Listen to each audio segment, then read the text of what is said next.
It's a perfect situation.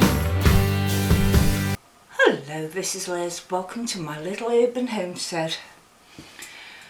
Food preservation. Canning.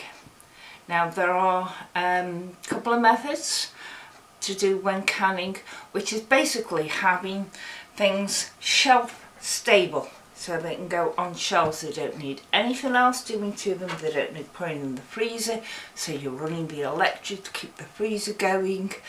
You don't need to dehydrate and then put up because they're all there.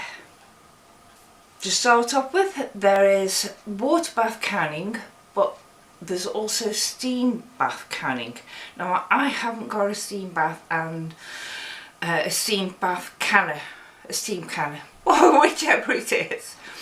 I haven't got one of those, so I can't comment on it at all. I haven't got one of the actual, what they class as a water bath canner, because a water bath canner is just a big stock pot.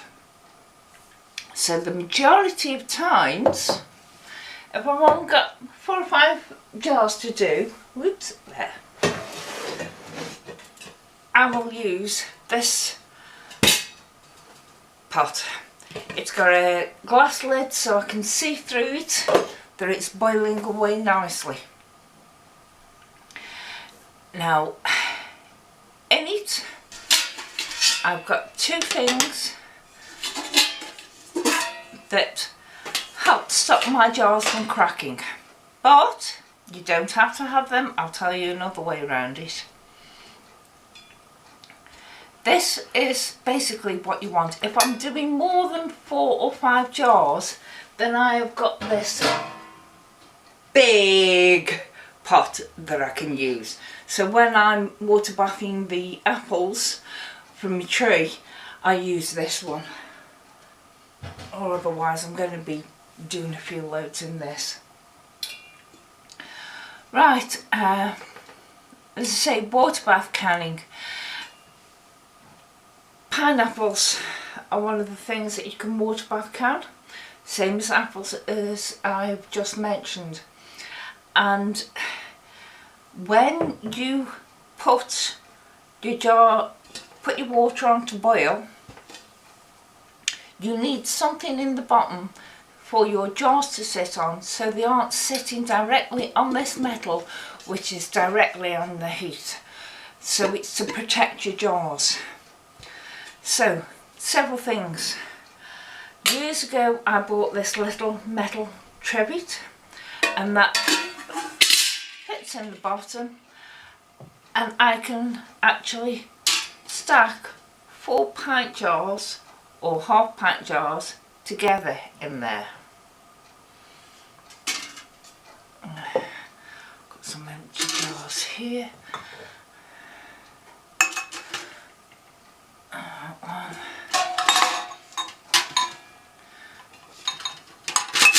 So you can see it will take 5 jars like that.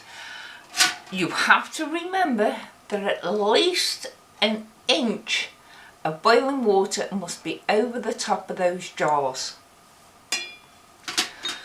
So there is sufficient amount of space in there for me to do that. If, on the other hand, I wanted to do, say, these litre quart jars, as you can see there, it's very close to the rim, so by the time I try and get an inch over it, I won't manage it, and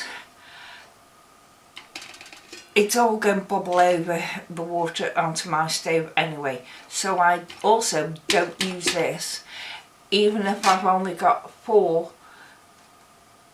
of my litre quart jars. I use my big one. But you must remember it's got to be over an inch over the top of your jars, at least an inch.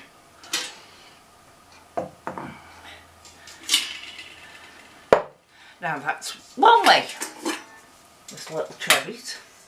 Second way, I have this little basket. It will not sit on the edge straight, it keeps falling in. But I've got this on the stove, boiling away. I sort my jars out, fill and pull the product, put the lids on, put them in there.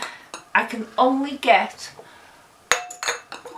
4 jars in there. But if there's only 4 jars, fair enough. And then I can use that to lift it up and put it in. Same as when it's done its processing time, lift it up and pull it out. But what I tend to do is when it's finished its processing time, I've got the handy dandy jar lifter, and I just take it out because the water's going to be higher than those handles are. So I just take the jar out like that. That's the second way. If you have spare metal rings, especially ones like mine are getting old and battered and everything, you can actually tie them together with wire and then use that as a tray to put your jars on. So that will keep them off the base as well. Fourth way, dishcloth, tea towel, old t-shirt, any bit of fabric you've got. And that goes in the bottom and your jars sit on top of it. It's just keeping your jars away from that bottom. That's all you want to do, is keep them away from the bottom. So there's 4 options, from the no cost whatsoever to a few pound. See, this, I love this one, because when I'm steaming a sticky pudding, I can lift it in and out so easily with that. It's brilliant. So that's water bath canning. You need jars for it, obviously. You cannot water bath can low acid foods. So that applies to meats. You cannot do chicken, ham, beef, whatever. You cannot water bath can meats. You cannot water bath can beans and pulses. So like these are mushy peas. They come, I buy them dried peas, same as you buy dried beans. You have to soak them overnight, boil them up, then jar them and pressure can them. They need pressure canning. You cannot put mushy peas, chickpeas, pinto beans, chicken, ground meat, mincemeat in a jar and water bath it for 3 hours. It will not kill the germs that will send this off, the food product send that off, and also make you ill. It will not. And your health is paramount when you're preserving food. You've got to look out for that. So never ever try to do things like that. Pineapples, apples, and a few other things you can water bath can. Tomatoes, you can water bath can them as long as the acidity level is right. But you can also pressure can them, and it's, to me, it's easier pressure canning than water bath canning, so that's what I'll do. It's also easier for me because I have got 2 pressure canners.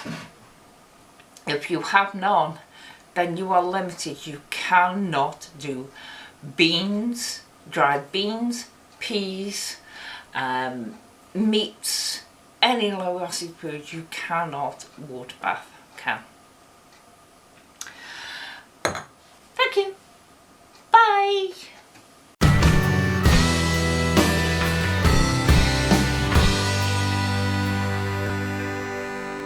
It's a perfect situation.